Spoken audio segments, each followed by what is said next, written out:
Good morning students. आज अपने 9th class का जो अध्याय नंबर 6 चल रहा था उत्तक, उसी के आगे पढ़ेंगे अपन अध्याय नंबर 6।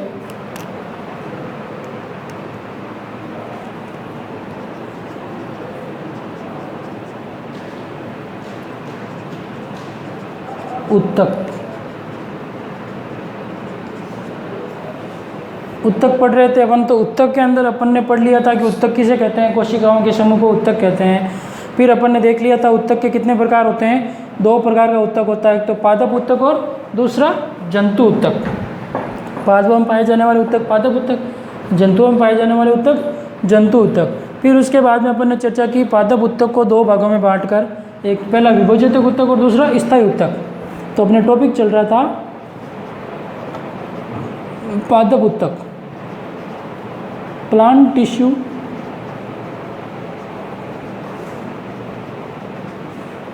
को अपन ने 2 भागों में बांटा था। पहला भाग था आपके विभोजक और दूसरा था आपके स्थायी उत्तक। विभोजक अपन ने कंप्लीट कर लिया, 3 भाग थे, शीर्षस्थ, अंतर्विष्ट और आपके पार्श्व, ये तीनों अपन ने कंप्लीट कर लिए। स्थायी उत्तक को 2 भागों में बांट कर पढ़ रहे थे अपन। स्थायी उत्तक को पहला था आपके सरल स्थायी उत्तक, ठीक है। दूसरा था आपके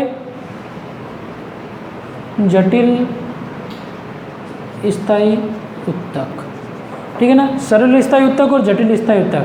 तो सरल स्थायी उत्तक के अंदर अपन ने बात कर ली थी, 3 भाग थे इसके। सरल स्थायी उत्तक को कितने भागों में बांट कर पढ़ा अपन ने, 3 भागों में। पहला था आपके पेरेनकाइमा, है ना, पेरेनकाइमा उत्तक था। दूसरा था आपके कोलेनकाइमा और तीसरा है आपके last sclerenchyma.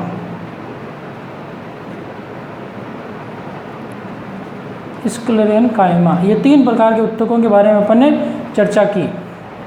Collenchyma, parenchyma, collenchyma और स्क्लेरेनकाइमा, ठीक है ना। इनके बारे में अपन ने चर्चा की। तो विभोजक हो गया कंप्लीट। स्थायी उत्तक के अंदर इन तीनों के बारे में अपन ने पढ़ लिया, पेरेनकाइमा के बारे में, कोलेनकाइमा और स्क्लेरेनकाइमा के अंदर, है ना। इसमें क्या होता है, रिक्त स्थान ज़्यादा होता है, बात कर ली अपन, है ना। रिक्त स्थान ज़्यादा होता है, इसमें क्या होता है, थोड़ा कम होता है, और इसमें बिल्कुल नहीं होता है। इसके अलावा ये क्या होता है, जटिल उत्तक है। इसके अंदर जैसे नारियल के ऊपर जो रेशे होते हैं वो क्या स्क्लेरेनकाइमा का एग्जाम्पल है, अपन ने बात की पिछली क्लास में ना। और ये आपके कठोर भाग और मजबूत प्रदान करता है पादप को। पत्ती और तन्ने में कहाँ पाया जाता है, इनके बारे में अपन ने चर्चा की स्क्लेरेनकाइमा के अंदर, है ना। तन्ने के अंदर, संवहन मंडल में, पत्ती में, शिराओं में, बीजों के अंदर उनके छिलके के ऊपर उपस्थित होता है स्क्लेरेनकाइमा। पेरेनकाइमा क्या होते हैं, थोड़े लचीले होते हैं। कोलेनकाइमा और भी लचीले होते हैं।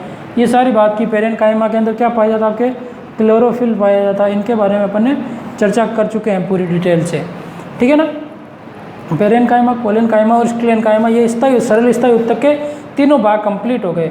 अब सरल स्थायी उत्तक के संदर्भ में ही, पादप उत्तक के संदर्भ में आज अपन बात करेंगे रंध्र के बारे में। यही बात समझ में, रंध्र के बारे में क्या होता है, स्टोमेटा क्या होता है, इनके बारे में। तो ये चीज़ समझ में आ गई ना। अपन पढ़ क्या रहे हैं, पादप उत्तक के अंदर पहला भाग था विभोजक। विभोजक को 3 भागों में बांटा था। एक बार वापस नाम बता दे रहा हूँ मैं आपको, डिटेल तो बता चुका हूँ मैं। अंतर्वेशी, ठीक है। दूसरा था आपके शीर्षस्थ, पहला भाग था शीर्षस्थ, पहला भाग था आपके शीर्षस्थ। दूसरा था अंतर्विष्ट और तीसरा था आपके पार्श्व। ये अपन बात कर चुके हैं इनके बारे में। स्थायी उत्तक, जटिल उत्तक के 2 भाग में बांट कर पढ़ेंगे अपन, वो अगली क्लास में करेंगे। आज अपन थोड़ा स्थायी उत्तक कंप्लीट कर लेते हैं। तो पादप उत्तक की आगे बात समझ में, मिटा दूँ। पेरेनकाइमा, कोलेनकाइमा, स्क्लेरेनकाइमा, इनके बारे में मैं पूरी डिटेल लिखवा दी मैंने, इनके गुण।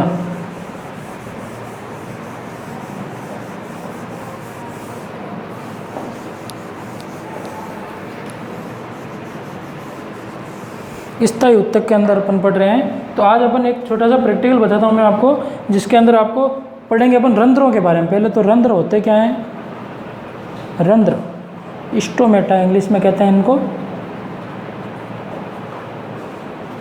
देखो रंध्र क्या होते हैं, एक जैसे अपन कोई पत्ती है, ये कोई पादप है, यहाँ से पादप से कोई इस शाखा निकल रही है और इस शाखा से यहाँ से ये कोई पत्ती है ना,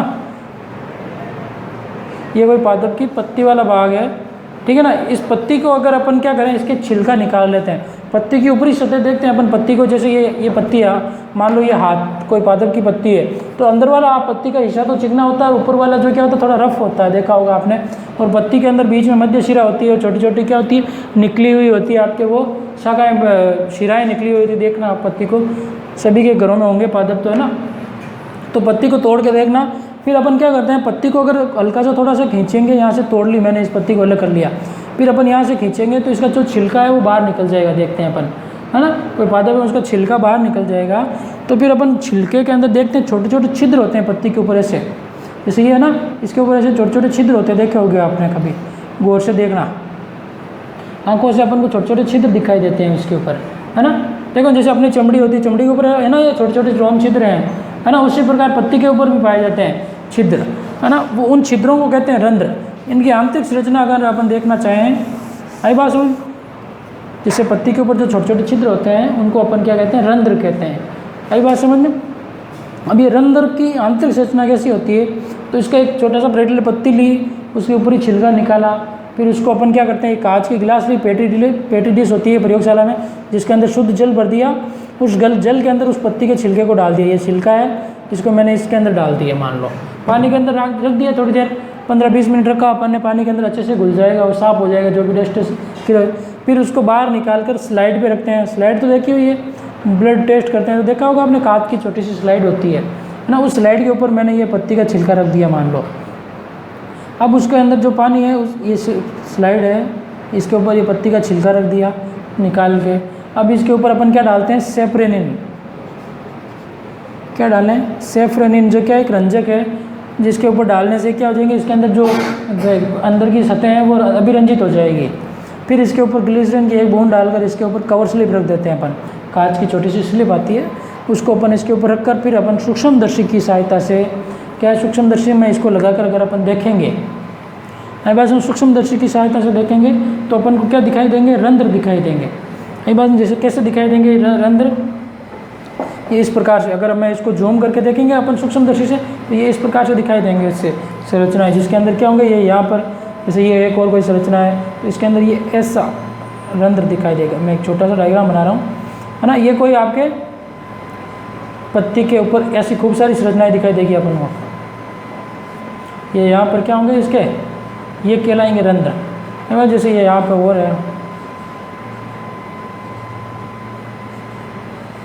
यहाँ पर और रंध्र दिखाई देंगे, इनको अपन क्या कहेंगे, रंध्र कहेंगे। यही बात समझ में। जो इसके चारों तरफ होगी ना ये कोशिकाएं, इनको तो अपन कहेंगे रक्षी कोशिकाएं, क्या कहेंगे, रक्षी कोशिकाएं। और ये होंगे, इनको अपन क्या कहेंगे, रंध्र। आई बात समझ में, इनको अपन रंध्र कहेंगे। ये आपके एपिडर्मल सेल्स होती है, आई बात समझ में। तो रक्षी कोशिकाएं और ये आपके रंध्र दिखाई देंगे। तो रंध्र क्या होते हैं, पत्ती की ऊपरी सतह पर पाए जाते हैं। अब ये कार्य क्या करते हैं, ये क्या करते हैं, आपके पादप के अंदर वाष्पोत्सर्जन की क्रिया करते हैं। नाम सुना है वाष्पोत्सर्जन, वेपोराइजेशन, वाष्पोत्सर्जन। क्या होता है वाष्पोत्सर्जन, देखो वाष्पोत्सर्जन वह क्रिया होती है जिसके अंदर क्या होता है, पादप, जैसे अपन देखते हैं पादप के ऊपर अपन जड़ों में पानी देते हैं, पानी डालते हैं पादप के अंदर, तो वो पानी जाता कहाँ है, पादप ये तो भाग है नहीं कि पादप पूरा ग्रहण कर लेता है उसको। जैसे बारिश के मौसम में क्या होता है, बहुत ज़्यादा पानी, बारिश होती है तो बहुत ज़्यादा पानी जाता है, तो वो पानी अपन देखते हैं 2-3 दिनों में वापस वो पादप सूखने लग जाता है। देखते हैं अपन, तेज़ धूप पड़ती है तो वो बारिश का पानी, मिट्टी सारी सूख जाती है और पादप भी, पत्तियाँ मुरझाने लग जाती है। होता है ऐसा, कहाँ जाता है वो पानी, वो क्या होता है, पादप की पत्तियों के अंदर जो ये रंध्र होते हैं, ये रंध्र क्या करते हैं, तेज धूप आती है तो उस धूप में क्या होते हैं, रंध्रों का मुख खुल जाता है। खुलने के बाद में जो पादप से, जैसे ये कोई पादप है, पेड़ है, ये इसकी जड़ें हैं, ये इसकी पादप। अब पानी अपन कहाँ डालेंगे, जड़ों में डालेंगे, ठीक है ना। अपन ने पानी डाला है इसके अंदर तो ये जड़ें पानी को ग्रहण करेगी और वो फ्लोएम एवं जाइलम सेवन बंडल के द्वारा पत्तियों के, पादप के विभिन्न भागों तक, तने तक, जड़ तक, पत्तियों तक पहुँचता है, ठीक है। और ये पत्ती के ऊपर अपन ने अभी देखा कि क्या होते हैं, इसके ऊपर पत्ती के ऊपर ये रंध्र होते हैं, बात की अपन ने अभी, रंध्र होते हैं। तो ये रंध्र क्या करेंगे आपके, खुल जाएंगे तो तेज़ धूप में क्या होंगे, ये वाष्पोत्सर्जन की क्रिया करेंगे।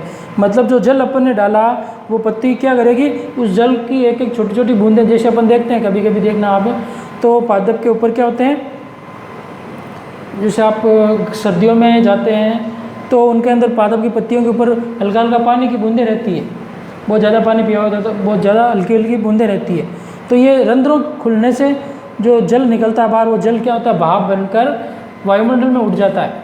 कई बार सुन, जैसे अपन गर्मियों में या फिर अपन घर में देखते हैं, कोई बर्तन लिया अपन ने, कोई बीकर लिया, उसको नीचे गैस के ऊपर गर्म करते हैं, उसका ढक्कन खुला रख देते हैं, तो वो पानी उबलने लगेगा, उबलने के बाद में भाप बनेगी, उसकी भाप बनकर वो क्या हो जाता, देखते हैं अपन की भाप बनकर उठ जाता है और पानी की मात्रा इसमें धीरे धीरे कम होने लग जाती है, होती है ना, बर्तन में पानी की मात्रा कम होने लग जाती है। तो क्या होता है, वो पानी भाप बनकर वायुमंडल में चला गया। आई बात समझ में। तो उसी प्रकार पत्तियों से भी ये रंध्र क्या करते हैं, वाष्पोत्सर्जन की क्रिया करते हैं। जो जल की मात्रा होती है वो वाष्पोत्सर्जन की क्रिया के द्वारा सूर्य के वायुमंडल में चले जाते हैं, सूर्य के प्रकाश की उपस्थिति में। तो वाष्पोत्सर्जन समझ में आया कि जल की हानि होना, मतलब जल का रंध्रों के द्वारा बाहर निकाल देना, वो क्रिया कहलाती है आपके वाष्पोत्सर्जन।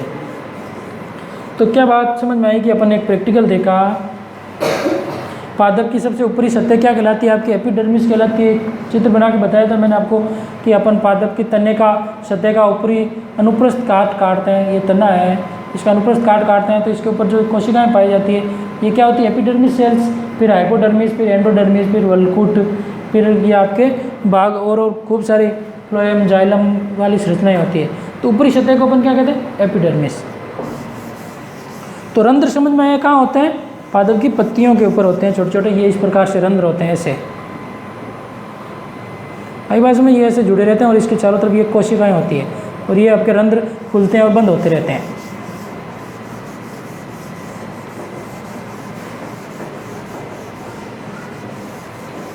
अब देखो पादप के अंदर क्या होता है, कोशिकाओं की सबसे ऊपरी परत को अपन क्या कहते हैं, एपिडर्मिस।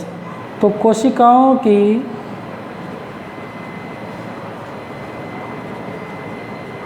सबसे ऊपरी परत, कोशिकाओं की सबसे ऊपरी परत को क्या कहते हैं अपन, एपिडर्मिस कहते हैं। ये अपन ने पहले बात कर चुके हैं, ये था ना, एपिडर्मिस कहते हैं कोशिकाओं की सबसे ऊपरी परत। और एपिडर्मिस पर क्या होती है, एक परत बनी हुई होती है और शुष्क स्थानों पर मिलने वाले पादपों में एपिडर्मिस क्या होती है, मोटी होती है। शुष्क स्थान मतलब जहाँ, एक तो शुष्क स्थान कौन से होते हैं, शुष्क स्थान जैसे अपन देखते हैं रेगिस्तान है, जैसलमेर, बाड़मेर, वो क्या है, शुष्क स्थान है। उनके अंदर जैसे वो जो पादप होते हैं, जैसे आग का पादप है वो वहाँ पर होता है, खेजड़ी है, ये ज़्यादातर होते हैं ना, बबूल है, ये होते हैं। तो इनकी जो पत्तियाँ होती है वो क्या होती है, उनकी एपिडर्मिस मोटी होती है। उनके अंदर क्या होता है, बारिश के समय पानी पीते हैं वो, और तो कोई पिलाता नहीं है। बाकी तो अपन तो है नहीं कि खेत में जाकर रोज़ पानी थोड़ी पिलाते हैं कि पेड़ पौधों को। तो उनकी एपिडर्मिस क्या होती है, मोटी होती है। तो जिससे क्या होता है, उनके अंदर जल की हानि क्या होती है, कम होती है ना, क्योंकि पानी मिलेगा ही नहीं तो जल की हानि कहाँ होगी। एपिडर्मिस मोटी होती है जिससे जल की हानि से बचाव होता है। आई बात समझ में। इसके अलावा आपके पौधों की जैसे एपिडर्मिस ढकी रहती है, तो एपिडर्मिल कोशिकाओं में ऊपर जैसे अपन देखते हैं, और जैसे आग का पादप है, आग तो जानते हो है ना। इसके अलावा रेगिस्तान में अपने पादप होते हैं, बबूल का पादप होता है, ये थोर का पादप नागफनी है, देखा हो ना, ये सभी रेगिस्तान में पाए जाते हैं। इनको पानी की आवश्यकता नहीं होती, पानी नहीं देते हैं तो भी ये जिंदे रह जाते हैं ना। बारिश के मौसम में पानी पीते हैं और बाकी कोई नहीं पिलाता है। तो इनकी देखना आपकी सतह क्या होती है, वो एकदम चिकनी होती है। जैसे अपन ने गंवार पाटे का पादप देखा होगा, उसकी सतह होती है ना, जैसे ये ऐसा बड़ा होता है गंवार पाटे का, इसकी सतह पर क्या होता है, ऐसे चिकनी लगती है, अपन को मोम जैसी लगती है ना, मोम जैसी चिकनी लगती है, क्योंकि उनके ऊपर सतह पर जल की हानि नहीं हो, इसके कारण इनके ऊपर क्या होता है, चिकनाहट होती है, जिससे क्या होता है उनके अंदर जो जल की हानि नहीं होती है। रंध्र क्या होते हैं, ढके हुए रहते हैं, तो पानी बाहर नहीं निकले इसके कारण। इसके अलावा जल की हानि के लिए परजीवी कोशिकाएँ पाई जाती है, और इनकी कोशिकाओं में अंतरकोशीय स्थान भी क्या होता है, अच्छी परत बनाती है। और ये कोशिकाएँ क्या होती है, आपके पतली होती है, इनके अंदर जो पत्तियाँ होती है वो बिल्कुल पतली होती है। और पत्ती की अब देखो रंध्र क्या होते हैं, इसके बारे में परिभाषा लिखो आप रंध्र की। रंध्र या इसको अपन कहें स्टोमेटा। अब देखो रंध्र क्या होते हैं, पत्ती की एपिडर्मिस। एपिडर्मिस क्या होता है लिखवा दिया मैंने, सबसे ऊपरी परत है ना पत्तियों की, कोशिकाओं के। एपिडर्मिस पर अपन छोटे छोटे छिद्र देखते हैं। एपिडर्मिस पर छोटे छोटे छिद्र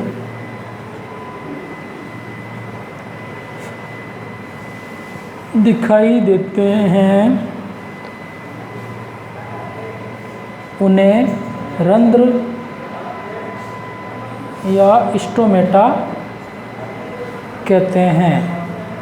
आई बात समझ में?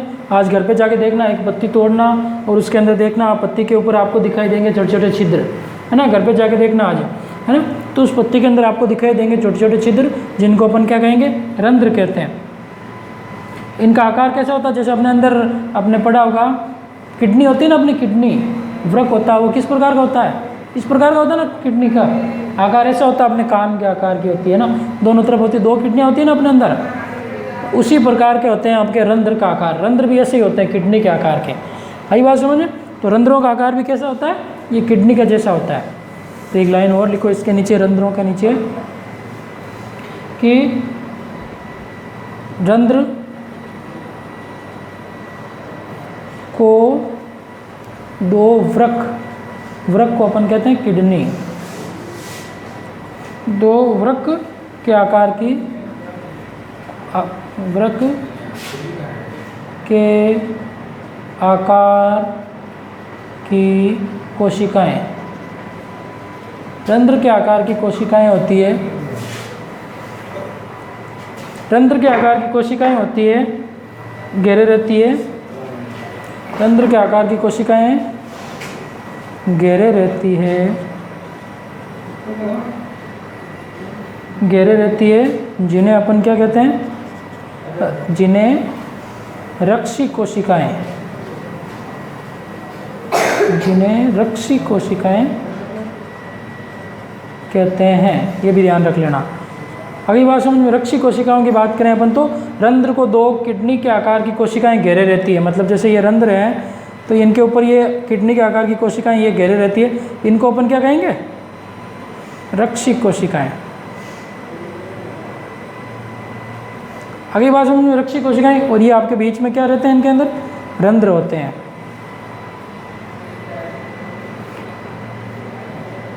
लिख लिए, रंध्र के ऊपर क्या होती है, रक्षी कोशिकाएं होती है। बताया मैंने आपको डायग्राम बना के पहले ही रक्षी कोशिकाओं का। अब रक्षी कोशिकाओं और ये रंध्रों का कार्य क्या होता है, ये रंध्र क्या करते हैं, ये कोशिकाएं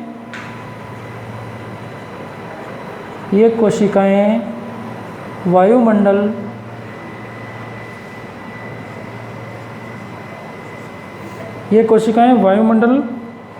से गैसों का आदान प्रदान, ये कोशिकाएं वायुमंडल से गैसों का क्या करेगी, आदान प्रदान करने के लिए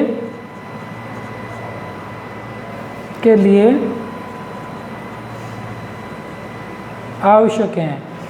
वाष्पोत्सर्जन भी क्रिया करती है और वायुमंडल से जो गैसों का आदान प्रदान है करने के लिए भी आवश्यक है।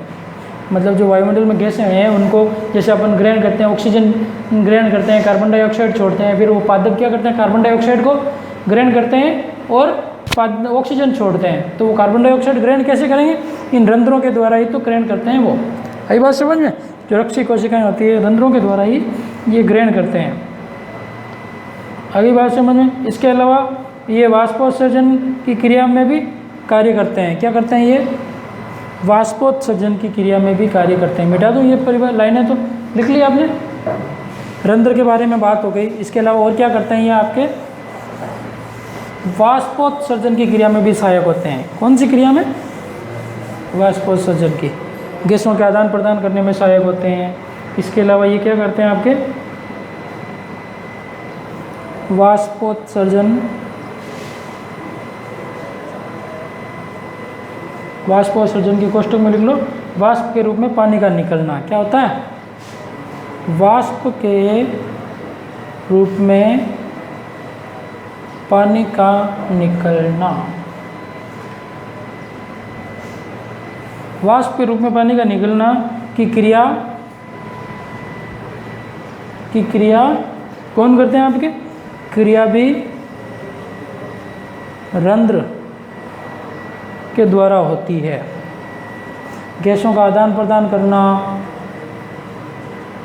इसके अलावा वाष्पोत्सर्जन की क्रिया भी करना, ये कौन करते हैं? सभी रंध्र करते हैं। इसके अलावा जड़ों के अंदर क्या होता है? जैसे अपन जड़ के अंदर पानी डालते हैं तो जड़ों के ऊपर, जड़ की जैसे आपने खोद कर देखा होगा, जड़ देखी कभी बाहर निकाल के, तो जैसे ये पादप है, इसकी ये जड़ है, ऊपर जैसे कोई पादप बना दे रहा हूँ, ये पादप इस जड़ से जैसे ये इस प्रकार से निकली रहती है ना। जड़ें 2-3 पर मुसला मूल, अपस्थानिक मूल होती है। इन जड़ों के ऊपर अपन देखते हैं छोटे छोटे रोम निकले हुए होते हैं, देखा होगा छोटे छोटे बाल निकले हुए होते हैं जड़ों के अंदर, देखा होगा आपने छोटे छोटे बाल होते हैं। वो बाल क्या करते हैं? रोम होते हैं। वो क्या करते हैं? जैसे अपन पानी डालते हैं, अपन ने पानी डाला तो वो पानी क्या करेंगे? ये रोम ग्रहण करेंगे। सही बात समझ में? ये फैले रहते हैं ऐसे अंदर की तरफ जड़ें। खूबसूरत, जैसे पादप जितना बड़ा होता है उतना ही उसके अंदर जड़ें गहरी रहती है ना। खूब सारी मोटी मोटी जैसे इनके अंदर शाखाएं होती है ना, वैसे उसके अंदर भी जड़ें होती है। तो जड़ों के ऊपर पतले पतले रोम लगे हुए होते हैं ऐसे, बाल है ना। वो बाल क्या करते हैं? पादप के अंदर जो पानी होता है अपन डालते हैं, वो पानी को सोखने का कार्य करते हैं, अवशोषक के रूप में कार्य करते हैं। अगली बात समझ में। इसके अलावा जैसे जैसे पादप की आयु बढ़ती जाती है तो उसके अंदर क्या होते हैं? ये उत्तक क्या होते हैं? परिवर्तित होते रहते हैं। पादप जैसे छोटा पादप होता है, उसकी शाखाओं को अपन जैसे मोड़ते हैं वो मुड़ जाती है, क्योंकि वो लचीली होती है। जैसे पादप की उम्र बढ़ती है, उसकी शाखाएं, तने मजबूत होते रहते हैं। फिर अपन मोड़ते हैं तो मुड़ता नहीं है, टूट जाता है ना। तो जैसे जैसे पादप बड़ा होता है तो उसके अंदर जो शाखाएं हैं, वो पत्तियां हैं, वो सभी क्या हो जाती है? कठोर होने लग जाती हैं। किसके कारण? स्क्लेन कायमा उत्तक के कारण। और धीरे धीरे उनकी छाल की कोशिकाएं हैं, वो सभी क्या हो जाएगी? मृत होने लग जाएगी। मृत कोशिकाएं किस में पाई जाती? बात की थी अपन ने, स्क्लेरन कायमा ना, उत्तकता, उसके अंदर क्या होती है? आपके मृत कोशिकाएं पाई जाती है, जो क्या करती है? पादप को कठोरता उत्पन्न करती है, मजबूती प्रदान करती है। और इनकी भित्ति का किसके निर्माण होता है? मृत कोशिकाओं की भित्ति सुबेरिन नामक पदार्थ से बनी हुई होती है, जो क्या करती है? ये मृत कोशिकाएं किसकी बनी होती है? मृत कोशिकाओं की भित्ति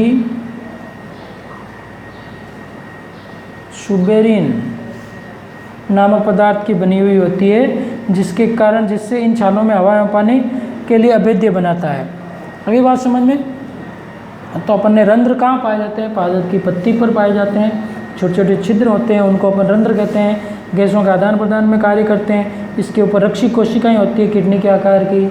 इसके अलावा इसके अंदर और क्या होते हैं? आपके वाष्पोत्सर्जन की क्रिया करते हैं। इसके अलावा ये गैसों के आदान प्रदान की क्रिया करते हैं।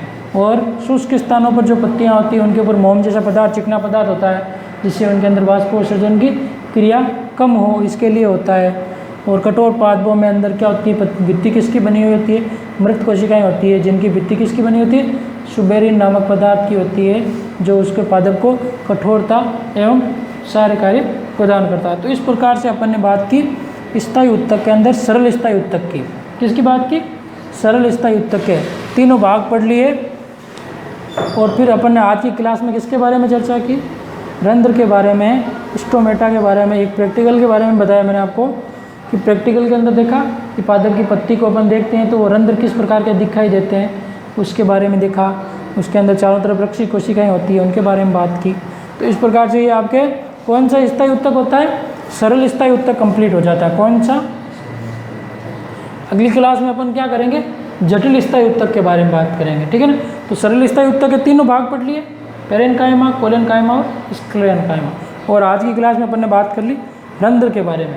अगली बात अपन किस में करेंगे? आपके जटिल उत्तक के अंदर जो भाग है फ्लोएम एवं जाइलम, उनके बारे में, ठीक है ना। तो आज की क्लास के लिए इतना ही। आगे की बातें अपन क्या करेंगे? अगली क्लास में करेंगे, ठीक है। तो पादप उत्तक के अंदर दो भाग थे, विभोज्योतक और सरल स्थायी उत्तक, जो आपके कंप्लीट हो गए। आगे की बातें जो जटिल स्थायी उत्तक है उसको अगली क्लास में करेंगे।